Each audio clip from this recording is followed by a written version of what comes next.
오늘의 뉴스입니다. 북유럽 순방 중인 문재인 대통령이 이달 중 남북 정상회담이 가능하다며 김정은 위원장이 트럼프 대통령에게 보낸 친서에 흥미로운 대목이 있다고 밝혔습니다. 문 대통령은 우리 시간으로 오늘 저녁 스웨덴 의회에서 한반도 비핵화의 구체적인 방안을 제안할 예정입니다. 고 김대중 전 대통령의 부인인 고 이희호 여사의 추모식이 오늘 오전 9시 30분에 국립서울현충원에서 엄수됩니다. 추모식은 각계 각층 인사와 시민 2천여 명이 참석한 가운데 사회장으로 치러질 예정입니다. 한국구조대와 헝가리 당국이 유람선 사고 실종자 3명을 찾기 위한 수색을 이어갑니다. 유람선을 추돌한 크루즈선 선장이 보석금을 내고 석방되면서 수사에 차질이 빚어질 수 있다는 우려가 나오고 있습니다. 20세 이하 축구대표팀이 결승전이 열릴 폴란드 우치에 도착해 첫 훈련에 들어갔습니다. 선수들은 싸이의 챔피언 노래를 들으며 우승 신화를 쓰겠다고 다짐했습니다.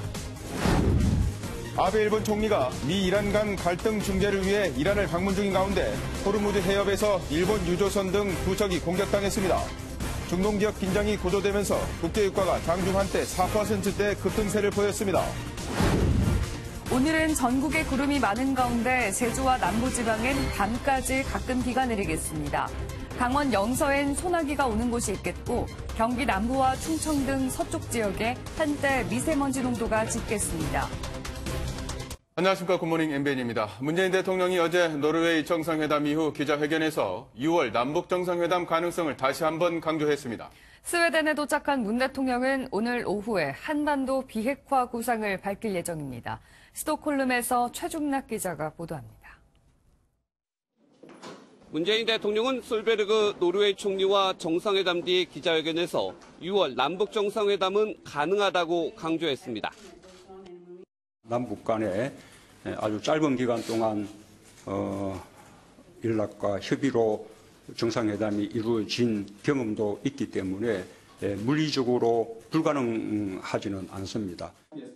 다만 남측이 준비됐어도 시기와 장소는 김정은 위원장의 결정에 달렸다며 북측의 답변을 기다리고 있음을 시사했습니다. 김 위원장이 트럼프 미 대통령에게 보낸 친서 내용에는 공개되지 않은 메시지가 있다고 말해 관심을 끌었습니다. 트럼프 대통령께서 발표하시지 않은 아주 흥미로운 대목도 있습니다. 제가 먼저 말씀드릴 수는 없다는 양해를 구합니다. 친서가 단순한 북미회담 1주년 축하를 넘어 앞으로 북미회담 등에 대한 제안이 있었을 것이라는 예측이 가능합니다. 또 북한 비핵화에 대한 실질적인 진전이 있어야 개성공단 재개 등 협력이 가능할 것이라며 북한의 적극적인 자세를 주문했습니다. 문 대통령은 이후 노르웨이 제2도시 베르겐을 방문해 대우조선 해양이 건조한 군수 지원함에 승선하고 오늘 새벽 북유럽 순방 마지막 방문국인 스웨덴에 도착했습니다. 문 대통령은 오후에는 스웨덴 의회 연설에서 한반도 비핵화와 평화를 위한 신뢰 구축을 제안하면서 북한의 행동을 다시 한번 촉구할 예정입니다. 스톡홀름에서 MBN 뉴스 최중락입니다. 김정은 위원장의 조의문을 전달했던 김여정 제1부부장이 남측 인사들과 만나 나눈 대화가 속속 공개되고 있습니다.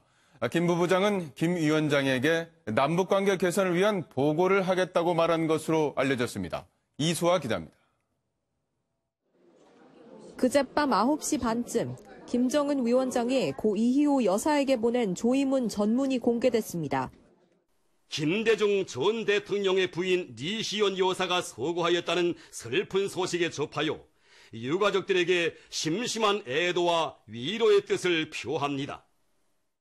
김여정 노동당 제1부부장이 판문점에서 조의문과 조화를 전달하고 돌아간 지 4시간 만에 북한 매체들이 신속하게 보도한 겁니다.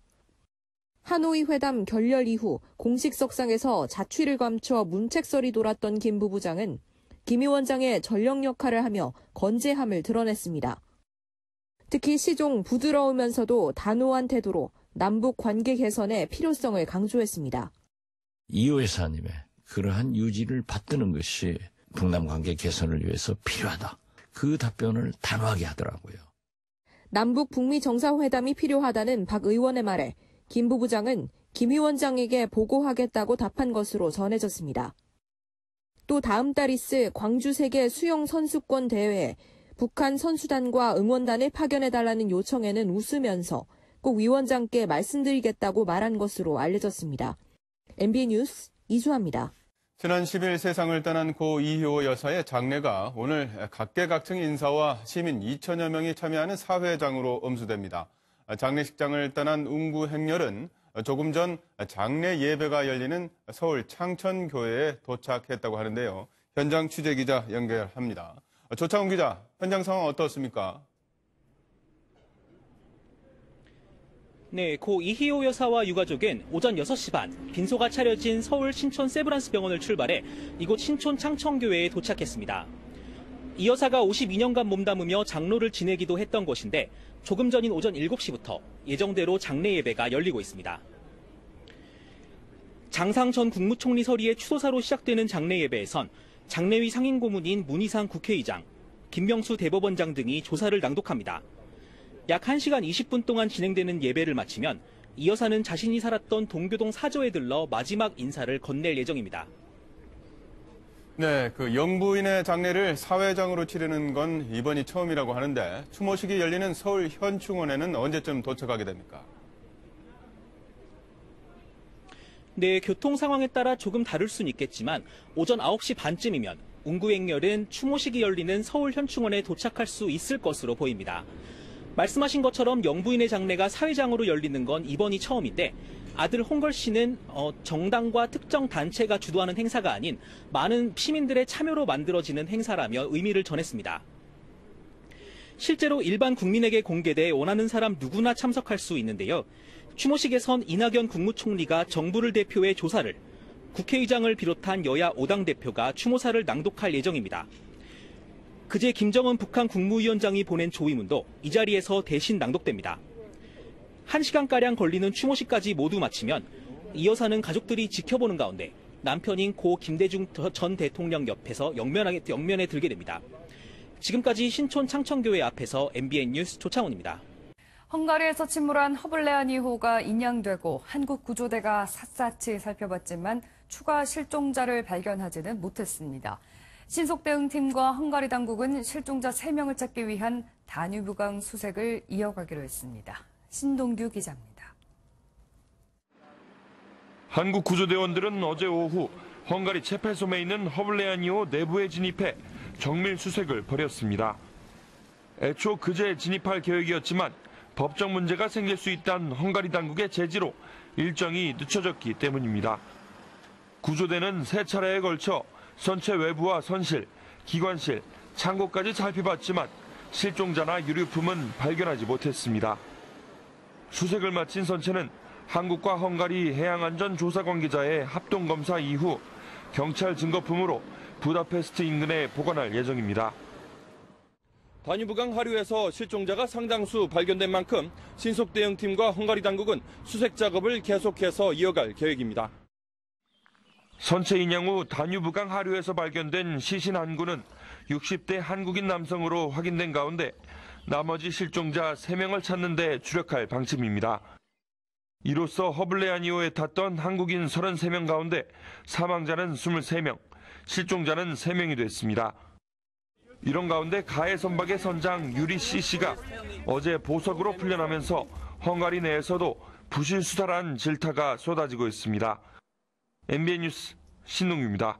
이런 가운데 고유정의 현 남편은 고 씨가 자신의 아들을 살해했다고 검찰에 고소장을 냈습니다. 다만 고 씨 남편은 고소장에서 고유정이 아들을 살해했다는 명확한 증거를 제시하지는 못한 것으로 전해졌습니다. 숨진 아이는 고유정의 남편이 전 부인과의 사이에서 낳은 4살 아이로 제주 할머니 집에서 지내다 청주로 온 뒤 이틀 만에 알 수 없는 이유로 숨진 채 발견됐습니다.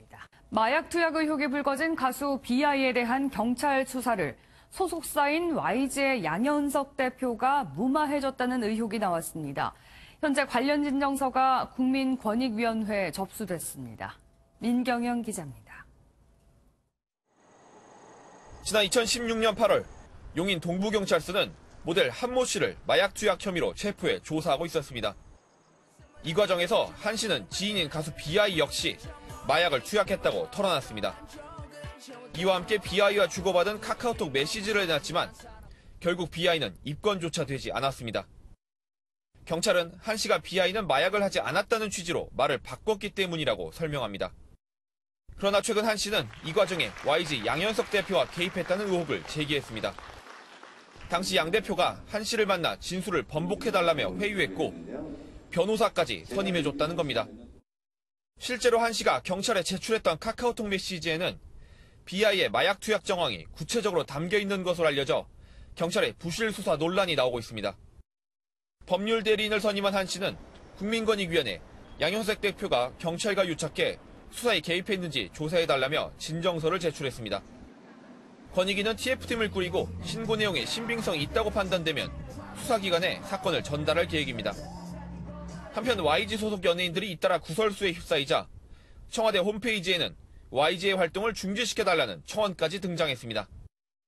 MBN 뉴스 민경양입니다.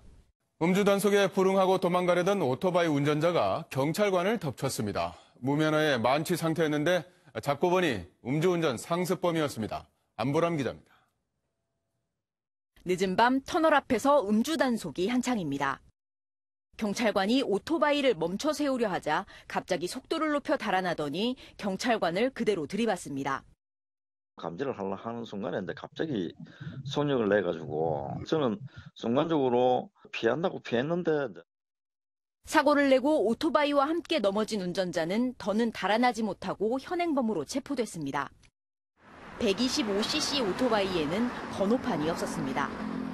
무면허였던 60대 운전자의 혈중 알코올 농도는 0.183%로 면허 취소 수준을 훌쩍 넘었습니다. 이미 음주운전 삼진아웃에 걸려있던 상태였습니다. 상습이라고도 할 수는 있겠네요. 워낙 동종의 증가가 많으니까. 신병은 일단은 병사기를 올고 넘겼습니다. 무릎 등을 다친 경찰관은 병원에서 치료를 받고 있습니다. 경찰은 운전자에게 특수 공무집행 방해 치상 혐의를 더해 구속영장을 신청했습니다. MBN 뉴스 안보라입니다. 부산의 한 대학 총장이 마치 복사한 것처럼 논문을 표절했다는 소식 얼마 전에 전해드렸는데요. 모두 대학 내부 논문집에 버젓이 실어놓고 꼬박꼬박 연구비를 타갔습니다. 표절해도 모를 정도로 검증은 허술했습니다. 박상호 기자입니다. 표절 논란에 휩싸인 총장의 논문 두 편은 각각 2010년과 2014년 대학 논문집에 실렸습니다. 표절 검사 프로그램으로 확인한 표절률이 80%가 넘었지만 걸러지지 않은 이유가 있었습니다. 2015년 이전에는 심사 자체가 없었어요. 이제 그런 부분이 잘못된 거죠. 그런데 그 이후에도 크게 달라진 건 없습니다. 2016년 한 교수가 쓴 논문 역시 표절률이 80%를 넘어 해당 교수도 표절 의혹을 받고 있습니다. 심사 자체가 유명무실하다는 방증입니다. 자체 논문심사위원회 있거든요. 누가 하겠어요. 외부에서 거의 안 하거든요. 패스가 되는 거예요. 내부 논문 한 편당 연구비 100만 원은 결국 학생들이 낸 등록금이지만 교육부 감시도 받지 않습니다. 부처나 저에 준하는 전문기관에서 돈을 지원받은 가서 연구했던 그런 거에 대해서만 저희가 이제 관여를 할 수가 있고요. 대학 측은 뒤늦게 표절률이 35%를 넘지 않도록 강화된 규정을 마련했지만 이 역시 학생들의 졸업 논문보다 허술하다는 비판이 나옵니다. MBN 뉴스 박상호입니다. 최근 국회 파행이 계속되고 있는 가운데 황교안 자유한국당 대표가 청와대에 소아병에 걸린 것 같다며 원색적인 비난을 했습니다. 청와대도 불편한 기색을 드러냈습니다. 연장현 기자입니다. 황교안 자유한국당 대표는 국회에서 열린 최고위원회의에서 최근 청와대 참모들의 공격이 도를 넘고 있다며 분개했습니다. 이 정권은 피아 식별조차 못하는 정말 소아병에 걸려 있는 것 같습니다. 황 대표는 청와대의 경쟁 상대는 야당이 아니며 국민을 위해 힘을 합쳐 뛰어야 하는 원팀이라고 강조했습니다. 소아병이라고 언급한 것은 유치하고 아이 같다는 의미냐는 취재진의 질문에는 알아서 해석하시면 될 것 같다고 답했습니다. 황 대표에 이어 나경원 자유한국당 원내대표가 청와대를 가리켜 국회 정상화를 위한 어떤 노력도 하지 않았다고 말하자 청와대도 가만히 있지 않았습니다. 청와대의 한 고위 관계자는 강기정 정무수석의 말을 전하며 나경원 원내대표가 청와대는 빠지라고 언급해 더 이상 연락할 수 없었다고 설명했습니다. 그러면서 청와대는 한국당과 물밑에서 연락하고 있다고 반박했습니다. 정부 여당과 야당 간 갈등이 격화하면서 국회 파행 장기화에 대한 우려도 점점 커지고 있습니다. MBN 뉴스 연장현입니다. 문무일 검찰총장의 뒤를 이을 차기 검찰총장 후보가 4명으로 좁혀졌습니다. 문재인 정권의 검찰개혁에 속도를 낼 차기 수장은 이르면 다음 주 초에 결정됩니다. 조경진 기자가 보도합니다. 공개된 차기 검찰총장 후보자는 봉욱 대검찰청 차장검사, 김호수 법무부 차관, 이금로 수원고검장, 윤석열 서울중앙지검장 모두 4명입니다. 검찰 개혁을 바라는 목소리가 그 어느 때보다 크고 검경 수사권 조정안이 국회 패스트트랙에 상정되는 등 민감한 현안이 산적한 만큼 도덕성과 수평적 리더십 같은 기본적인 자질 외에 검찰 개혁에 대한 의지가 주요 심사 기준이 됐습니다. 검찰 개혁 논의가 한창 진행되고 있고 또 다 아시다시피 중요 사건들이 수사와 공판이 한창 진행인 상황에서 전국 검찰을 지휘하는 검찰총장의 중요함은 일명 기획통으로 꼽히는 봉욱 차장은 원만한 대인관계를 바탕으로 수사권 조정 등을 잡음 없이 해결할 것이란 평가를 받습니다. 김호수 차관은 지난해 금융감독원장 하마평에 오를 정도로 이번 정권의 신뢰가 두텁다는 분석이 나옵니다. 법무부 대검, 국회 등 폭넓은 경험을 거친 이금로 고검장은 균형 잡힌 시각을 갖춘 인물로 평가됩니다. 윤석열 검사장은 현 정부 들어 2년째 국정농단 등 적폐 수사를 이끌어온 이번 정부의 상징적인 인물로 꼽힙니다. 서열을 중시하는 검찰 조직에서 후보군의 기수가 4기수까지 벌어진 점도 이례적입니다.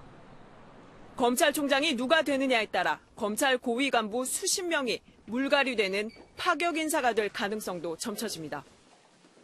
박상기 법무부 장관은 후보자 중 1명을 문재인 대통령이 순방에서 돌아오는 16일 이후에 제청할 예정입니다. 제청된 후보자는 인사청문회를 거쳐 다음 달 24일 임기가 끝나는 문무일 검찰총장 후임으로 일하게 됩니다. MBN 뉴스 조경진입니다.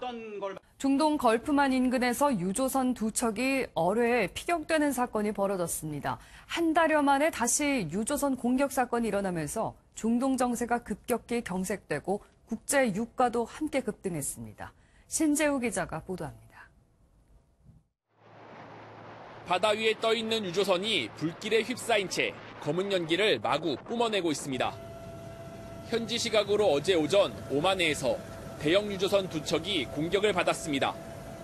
지난달 12일에 이어 한 달여 만에 다시 한번 오만해에서 유조선 피격 사건이 발생한 겁니다. 한 척은 일본 선사가 임차한 유조선으로 싱가포르로 가는 중이었고 다른 한 척은 노르웨이 유조선으로 대만으로 향하고 있었습니다. 특히 아베 총리가 미국과 이란 사이 갈등을 중재하겠다며 이란을 방문한 가운데 일본 유조선이 공격당해 의도적인 공격이 의심되고 있습니다. 두 유조선의 선원 44명은 인근을 지나던 우리나라 현대상선 등 다른 선박에 의해 전원 구조됐습니다. 유조선 공격 배후는 아직 알려지지 않았지만 미국은 이란이 연관된 것으로 보고 있습니다. 이란은 미국의 군사적 압박에 맞서 원유 수송의 핵심 루트인 오만해의 길목, 호르무즈 해협을 봉쇄할 수 있다고 수차례 경고한 바 있습니다. It is the assessment of the United States government that the Islamic Republic of Iran is responsible for the attacks that occurred in the Gulf of Oman today. 이란은 군사행동을 하려는 미국의 공작이라며 배후설을 강하게 부인했습니다. 이와 관련해 유엔 안보리는 긴급회의를 열고 민간 유조선 공격을 강하게 규탄했습니다. 유조선 피격이 알려지자 브렌트유 가격이 장중 배럴당 4.5% 급등하며 국제유가도 타격을 받았습니다. MBN 뉴스 신재우입니다. 동남아시아를 기반으로 14년간 불법 도박과 허위 주식 투자 사이트 등을 운영하며 수백억 원을 챙긴 사이버 범죄 조직 일당이 검거됐습니다. 이들은 프로그램에 악성 코드를 심어 추적을 피해왔지만 태국 경찰과 공조로 결국 덜미가 잡혔습니다. 노태현 기자입니다. 태국 방콕 시내에서 한 한국인 남성이 태국 경찰에 의해 연행됩니다. 태국과 베트남 등을 거점으로 활동해온 사이버 범죄 조직 총책 이모 씨입니다. 이 씨는 지난 2005년 불법 게임 도박 사이트를 시작으로 14년간 스포츠 도박, 허위 주식 선물 투자 사이트 등을 조직적으로 운영했습니다. 그 수수료도 자기네들이 가지고, 그리고 손실을 보게 되면 그 손실분 금액도 자기네들이 가지고. 이렇게 온갖 불법 사이트를 운영하며 피해자 300여 명으로부터 가로챈 금액이 확인된 것만 431억 원에 이릅니다. 총책 이 씨의 가족들이 거주하고 있는 국내 자택에서는 46억 원이 예치돼 있는 통장들과 5천만 원 상당의 현찰이 발견됐습니다. 이 씨 등은 거래 프로그램에 악성 코드를 심어 단속을 피하는 치밀함도 보였습니다. 거래 프로그램에 악성 코드를 심어 사용자의 컴퓨터 화면을 몰래 들여다보고 수사기관 등으로 의심되는 경우에 접속을 차단하는 수법. 경찰은 태국 경찰과의 공조 끝에 총책 이 씨 등 조직원 24명을 검거하고 범죄 수익금 111억 원을 몰수했습니다. MBN 뉴스 노태현입니다.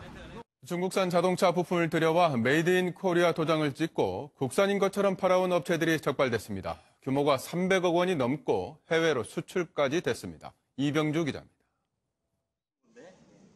원산지 표시를 위한 자동차 부품들이 한가득 쌓여 있습니다. 모두 중국에서 만들어진 제품들인데 간단한 작업을 거치면 국산 제품으로 둔갑합니다. 중국에서 들어온데 보시다시피 메이드 인 코리아 각인이 되어 있습니다. 지난 2014년부터 5년 동안 중국산 자동차 부품 626만 점을 국산으로 속여판 업체 3곳이 적발됐습니다. 325억 원 규모로 이 가운데 3분의 1가량은 한국산을 달고 해외에 팔려나갔습니다. 완제품이 아닌 제조 공정에 투입되는 부품에 대해서는 수입 당시 원산지 표시를 안 해도 되는 점을 악용했습니다. 해당 부품은 운전 방향을 조절하는 조향장치 등 안전과 직결되는 것들인데 완성차 업체에서 요구하는 납품 기준에 미치지 못하는 부품도 있었습니다. 문제는 이미 시중에 유통된 제품에 대한 보상 대책이 없다는 점입니다. 외국산을 국산 정품으로 오인한 해외 바이어들로 하여금 한국산에 대한 불신을 야기하고 장기적으로는 국가 신인도에까지.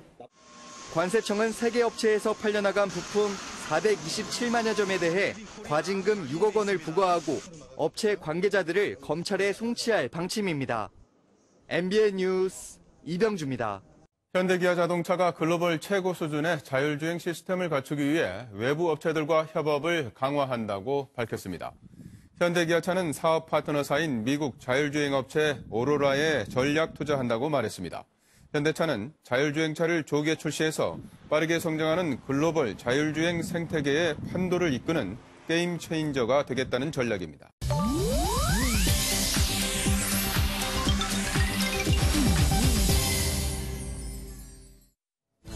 인터넷 와글와글입니다. 동물원에서 귀여운 동물들을 배경으로 어렵게 사진 찍어본 적 있으시죠? 그런데 원숭이가 직접 셀카를 찍어준다면 어떨까요? 인도네시아 발리에 위치한 몽키 포레스트. 이곳에서 찍은 사진인데요.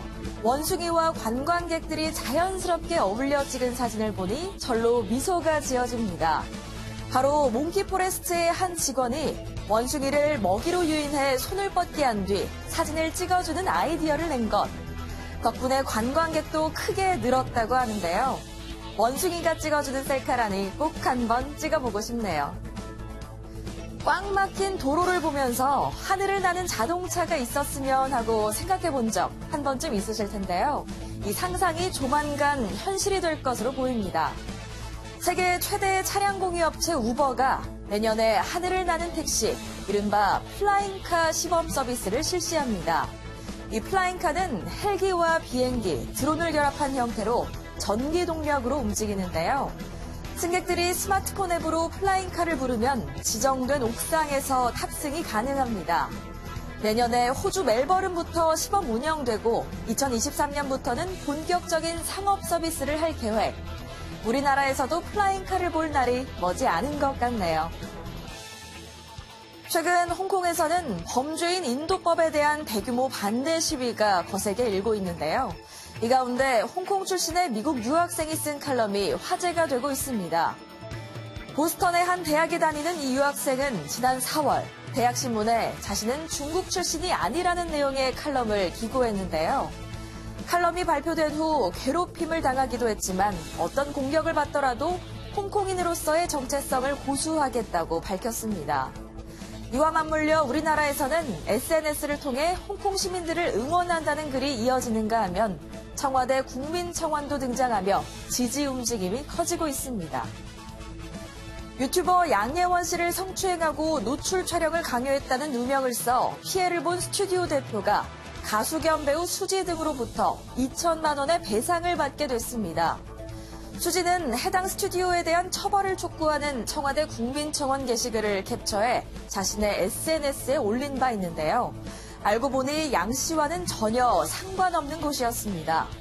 이 스튜디오의 대표는 누명으로 수개월 동안 영업을 할 수 없었다며 1억 원의 손해배상을 청구했는데요. 이번 판결로 수지와 청와대 청원글 작성자 등에게서 손해배상을 받을 수 있게 됐습니다. 인터넷 와글와글이었습니다. 다음은 굿모닝 월드입니다. 사람들이 길가의 배수로를 한참 들여다봅니다. 그곳엔 알 수 없는 눈동자가 있었다는데요. 뭐였을까요? 영상 만나보시죠.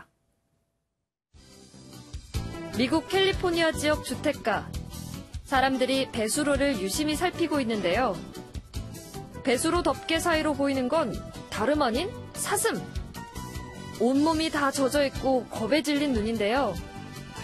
최근 이 지역을 강타한 폭우 때문에 배수로에 떠밀려 온 것 같습니다. 주변을 맴도는 큰 사슴을 이상하게 생각한 주민이 신고해서 아기 사슴을 발견할 수 있었는데요. 무사히 구조된 아기 사슴. 엄마 옆에 꼭 붙어 있으렴. 한 남성이 베란다 난간을 훌쩍 뛰어넘습니다. 창문 밖으로 점프하는 이 남성. 스턴트맨 아니냐고요? 아니요. 집에 침입한 강도였습니다. 한 남성이 창문 밖으로 뛰어내리려 합니다. 베란다 난간을 넘어 창문 밖으로 훌쩍 뛰어넘는 이 남성. 아니 근데 이 남성의 손에 흉기가 들려 있습니다.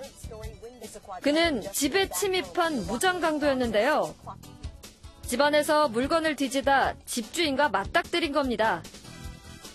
강도는 도망치려고 3층 창문을 통해 그대로 밑으로 뛰어내렸는데 결국 멀지 않은 곳에서 경찰에 붙잡혔습니다. 다행히 집주인은 다친 곳 없이 무사하다네요. 기술은 나날이 발전하고 있는데요. 이젠 스마트폰만 있으면 쉽게 건강검진도 할 수 있다고 합니다. 영상 함께 보시죠. 한 남성이 스마트폰 화면에 얼굴을 비춥니다. 잠시 뒤 남성의 심박수와 스트레스 지수가 표시되는데요. 중국의 한 업체가 개발한 애플리케이션입니다. 얼굴 스캔만으로 심박수와 호흡, 혈압 등 건강 정보를 확인할 수 있는데요. 빛의 반사를 통해 얼굴의 혈류 정보를 데이터화하는 겁니다. 나중엔 심장질환이나 우울증도 판별할 수 있다고 하는데요. 정말 대단한 기술력이죠? 지금까지 굿모닝 월드였습니다. 주말을 앞둔 금요일 아침입니다. 오늘도 덥겠지만은요, 어제만큼의 더위는 아니겠습니다. 구름이 끼면서 오늘 낮 기온이 조금 내려갈 텐데요. 예상되는 낮 최고 기온 서울 27도, 대전과 안동은 26도가 되겠습니다. 예년과 비슷한 초여름 더위라고 생각하시면 되겠습니다. 지금 출근길 전북과 충북에서는 미세먼지 농도가 나쁨 수준을 보이고 있습니다. 특히 전북 진안에서는 초미세먼지 주의보도 발효 중인 상태인데요. 이들 지역을 비롯해 경기 남부와 충남, 광주에서도 오전 중에는 공기가 탁하겠습니다. 그 밖의 지역은 좋음에서 보통 수준을 유지하겠습니다. 지금 제주도에선 비가 오고 있습니다. 오늘 전국에 구름만 많겠지만 제주도와 남부지방은 밤까지 비가 오겠습니다. 영서에선 오후에 소나기 가능성도 있겠습니다. 예상되는 비의 양은 제주와 경남 남해안에서 10에서 40mm, 전남과 경남에서는 5에서 20mm, 그 밖에 남부지방에서는 5mm 안팎이 되겠습니다. 이 시각 서울의 기온은 19.5도, 대구는 17.7도로 시작합니다. 낮에는 서울 27도, 강릉 26도, 광주 24도, 부산 23도로 어제보다 조금 낮겠습니다. 주말인 내일은 동쪽 곳곳으로 소나기 구름이 만들어지겠습니다. 밤엔 동풍의 영향으로 동해안에서 비가 내릴 텐데요. 모레 아침까지 이어지는 곳이 있겠습니다. 지금까지 청계천에서 날씨 전해드렸습니다.